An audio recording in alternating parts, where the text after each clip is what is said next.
Baik, rekan-rekan, selamat pada Mbak Evri Astra Omika. Telah mengkonstruksi dengan sangat baik dan luar biasa. CSCL memang kalau dikatakan sebuah model juga sangat bagus untuk diuji coba atau dicek kebenarannya. Namun ada beberapa hal yang perlu kita fokuskan. Baik, dalam konstruk yang ada di naskah disertasi sudah cukup luar biasa. Namun saya memberikan tambahan.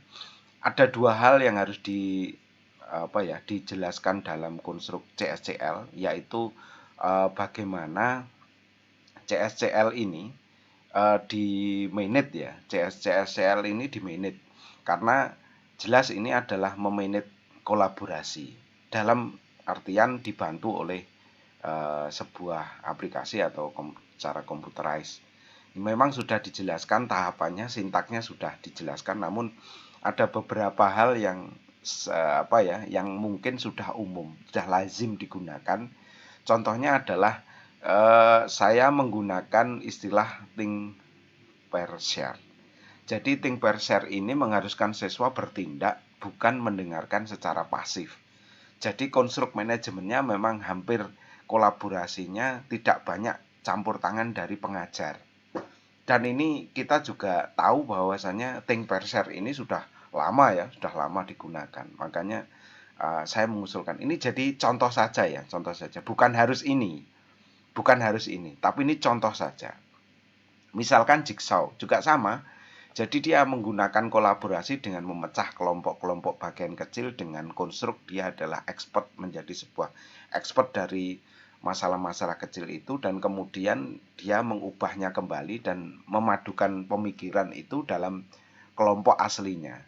Jadi kelompok kecil itu diseret atau kelompok expert itu dimasukkan lagi ke kelompok besar yang notabene-nya adalah gabungan pemikiran-pemikiran dari kelompok-kelompok kecil tadi. Ini juga sangat populer gitu ya. Maka tentunya kalau sudah demikian, maka yang jelas CSCL yang mana yang akan dipraktekkan itu ya, yang umum. Kalau maaf, yang mungkin akan diuji coba. Kalau yang umum sih seperti peer editing atau small group. Itu umum. Artinya kalau peer editing ini biasanya untuk teman-teman yang menginginkan temannya itu bisa memberikan masukan kritis dan sebagainya. Ini umumnya untuk penulisan. Jadi peer editing ini saya gunakan itu ya. Saya gunakan pada saat ini mata kuliah penulisan karya ilmiah itu ya. Penulisan proposal dan sebagainya. Saya menggunakan peer editing. Ini kolaborasi lama itu. Ini kolaborasi yang memungkinkan teman-teman bisa push gitu ya, mendorong agar siswa ini menjadi lebih mampu mengkritisi tulisan rekan-rekan. Yang paling umum lagi itu adalah small group. Biasanya ini dipecah begitu saja sehingga ada kesempatan untuk berinteraksi antara teman-teman sebaya itu. Biasanya dia bisa mendengarkan, bisa berbagi. Namun ini peran penting dari seorang guru atau pengajar ini masih sangat dibutuhkan karena untuk mendrive. Jadi mana yang akan dilakukan manajemen, karena mengingat kolaborasi itu cukup besar, cukup luas ya. Metodenya juga banyak ya, secara strateginya juga banyak, sehingga saya menyarankan untuk Mbak Ibu Evri gitu ya, Ibu Evri untuk mencari CSCL yang bagaimana, karena kalau tidak ini menjadi umum ya, saya takut ini sudah menjadi kebiasaan ya, small group atau peer editing atau jigsaw think pair share. Tapi mungkin ada, mohon maaf, mungkin ada think pair share apa gitu atau ingin ditambahkan sebagai apa, monggo. Itu penting sekali untuk dilakukan pendalaman. Yang berikut adalah pendukung. Core dari setiap kegiatan yang saya lakukan itu di CSCL, karena saya juga melakukan pembelajaran CSCL kebetulan. Saya memanfaatkan kolaborasi ini sudah lama ya. Sudah lama. Karena apa? Saya menyukai ini. Jelas. Karena inilah yang hampir mendekati life based learning. Hampir mendekati. Karena kalau life based learning mau dilepaskan begitu saja ya, dilepaskan. Nah, ini memang arahnya adalah aplikasi perangkat dukungnya. Yang sering saya gunakan, saya menggunakan Natkis. Itu paling mudah ya. Karena lingkungan ini, lingkungan belajar dari Natkis ini menyediakan pengelolaan proyek individu ya, problem, pokoknya banyak hal yang bisa dilakukan kolaborasi. Dan bisa melakukan evaluasi terhadap proyek. Nah, ini contoh. Jadi kalau nanti ada Natkis. Maaf.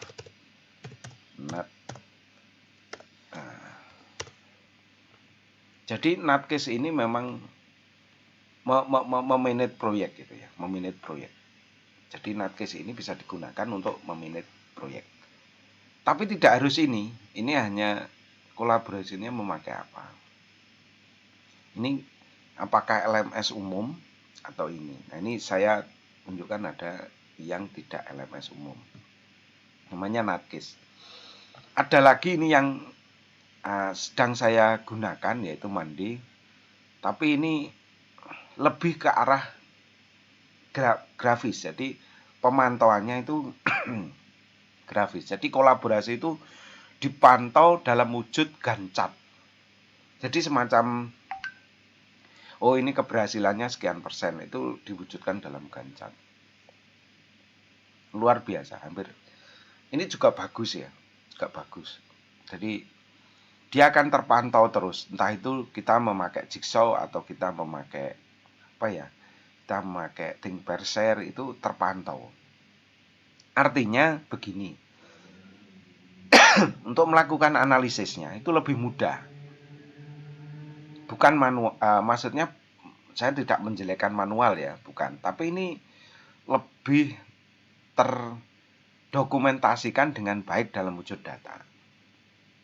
Kalau kita tidak menggunakan ini seperti kita menggunakan eForum gitu, hanya eForum saja. Misalkan loh ini. Di LMS ada sih eForum seperti ini. Cuman kita analisisnya tidak bisa double. Tidak bisa double. Analisisnya itu lebih kuat di kualitatif. Karena kalau memakai eForum ya kita mendapatkan equalnya adalah atau hasilnya adalah kualitatif. Jadi kita lebih kuat di kualitatif. Sementara kuantitatifnya nggak bisa kita cek gitu ya. Nah, kalau dua-duanya ini bisa kita cek. Itu mungkin jadi konstruknya seperti itu. Sedangkan kemampuan sosial, ya saya ini ada ini yang dari Mbak, yaitu hasil belajar penelitian sosial dan keterampilan sosial. Ini penting sekali untuk kita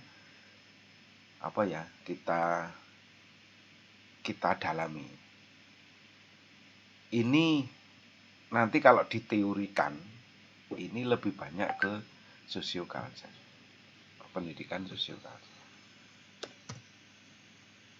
Socioculture learning theory misalkan ini. Atau ini ada yang baru ya, misalkan ini sebenarnya konstruknya sudah lama tetapi ini membuat diksi baru, Soceng namanya. Soceng. Social engineering. Jadi ini konstruknya adalah konstruk yang jadi konstruknya adalah konstruk konstruk untuk membangun social engineering, rekayasa sosial. Jadi rekayasa sosial ini merupakan konstruk bagaimana memanipulasi secara psikologis. Jadi silahkan silahkan dikonstruk gitu ya, silahkan dikonstruk bahwa ini adalah kegiatan yang untuk mengembangkan sosial. Itu ini namanya, saya menyebutnya soceng ya. Soceng. Tapi ini soceng ini negatif karena digeser ya, pemaknaannya digeser, yaitu modus ya, modus soceng itu dan sebagainya dan seterusnya. Ini sebenarnya saya nggak tahu dari mana itu soceng itu atau social engineering ini diubah mainframe-nya. Jadi ini permasalahan juga. Jadi rekayasa sosial ini bisa dijadikan landasan ya. Jadikan landasan apa itu? Nah, jadi keilmuannya arahnya ke social engineering atau rekayasa. Itu banyak dilakukan ya, banyak dilakukan dulu. Kalau P4 itu ya banyak ini melakukan rekayasa sosial. P4 Pancasila dulu, zaman saya dulu, tapi zaman Anda ya, mungkin Anda tidak kenal. Nah, seterusnya kalau begitu ada beberapa hal yang perlu dilihat. Makanya saya tidak tahu dalam konstruk ini Anda mengarah ke mana, cuman yang saya pahami ini ada keterampilan sosial. Ya, itu makanya saya biasanya kalau ada sosial itu saya larinya ada di dua tempat, yaitu social culture sama rekayasa sosial. Ini yang saya baca karena saya mungkin orang lama ya, orang lama, bacaan saya di sana. Entah ini mungkin nanti perlu kita diskusikan. Jadi perlu adanya konstruk teoritis gitu ya. Konstruk teoritis yang mana konstruk teoritis itu betul-betul membangun sosial. Entah itu riset sosial dan sebagainya monggo. Cuman ini saya belum, mungkin masih umum ya, proposalnya masih umum, belum mengarah ke satu rekayasa sosial yang kayak apa gitu. Karena rekayasa sosial itu banyak ya, banyak sekali. Makanya saya ini yang mana ya, mengarah kemana gitu ya. Mungkin saya ini keterbatasan kemampuan saya ini ada keterampilan sosial, keterampilan perilaku, ini dari sini oke. Tapi ini juga umum gitu ya. Ini juga umum. Jadi belum spesifik, belum spesifik. Ini yang perlu saya dapatkan. Kalau ini nanti keterampilan sosial yang ini indikator angket dan sebagainya mengacu pada teori ini ya nggak apa-apa, kerjasama, ketegasan, tanggung jawab. Tapi nanti kalau ingin dikonstruk keilmuannya, rekayasa sosial itu memberikan gambaran secara utuh. Nah tentunya monggo, ini bukan berarti ini salah, bukan. Tapi ini lebih menjelaskan bagaimana itu bisa dilakukan perubahan atau terjadinya rekayasa sosial itu nanti ada di konstruk itu. Jadi kenapa kok bisa? Nah ini perlu dijadikan literatur review-nya gitu ya. Bisa dilakukan literatur review-nya atau bab 2-nya. Itu perlu penjelasan itu. Jadi bagaimana itu bisa mengubah itu. Tentunya harus dijelaskan. Sementara bab 2 masih variabel ya. Masih menjelaskan, oh variabel ini artinya ini. Jadi saya berharap ini lebih didalami lagi dengan cara menjelaskan secara rigid gitu ya. Cara rigid apa itu sebuah konstruk CSCL kok bisa mengubah kemampuan sosial, entah itu riset tentang sosial atau apa, itu dalam konstruk rekayasa sosial. Luar biasa, Mbak Evri, selamat. Semoga ini menjadi konstruk yang baik dan kita semua akan mendukung Mbak Evri. Selalu semangat ya, tetap sehat.